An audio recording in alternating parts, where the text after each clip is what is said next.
આપણે battery counters પર આજે ધ્યાન રાખી રહ્યા છીએ. અહીંયા એક સારી એવી અપસાઇડ આપણને જોવા મળી રહી છે. લિથિયમ આયન બેટરીના કોર ઓટો કમ્પોનન્ટમાં સામેલ થવાથી અહીંયા આપણે એક રેલી જોઈ રહ્યા છીએ. એક્સાઇડ જો લગભગ 2% તેજી સાથે અહીંયા કામકાજ કરી રહ્યો છે. અમારા રાજા પણ લગભગ 2% તેજી બતાવી રહ્યો છે. કોઈ કાઉન્ટર્સ તમને ઇન્વેસ્ટેડ છો અહીંયા? બંને પર એક્સાઇડ ઇન્ડસ્ટ્રીઝ, અમારા રાજા મોબિલિટી, બંને પર ખરીદારીની ભલામણ છે. અને મારા ખ્યાલથી ગઈકાલે અમુક એક સમાચાર એવા સાંભળેલા, હાલાકી એનું સ્પષ્ટીકરણ હજુ આવ્યું નથી, સરકાર તરફથી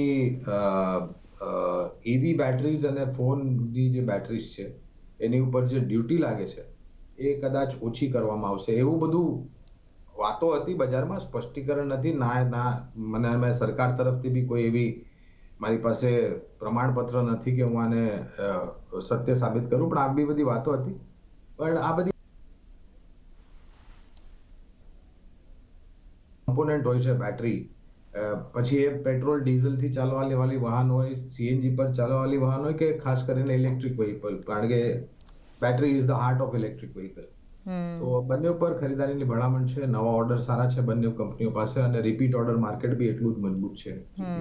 તો એ જો ન્યૂઝ આવે છે તો અહીંયા ડબલ સેલિબ્રેશન થઈ શકે છે, કારણ કે અત્યારના તો જે સરકારે સેફ હાર્બર નિયમોમાં ફેરફાર કર્યા છે ને થોડા ઇન્કમ ટેક્સમાં પણ ફેરફાર કર્યા છે. થ્રેશહોલ્ડ મર્યાદા 200 કરોડથી વધારીને 300 કરોડ કરી છે ને નેક્સ્ટ 2 યર્સ માટે આ ચેન્જીસ એમને કર્યા છે.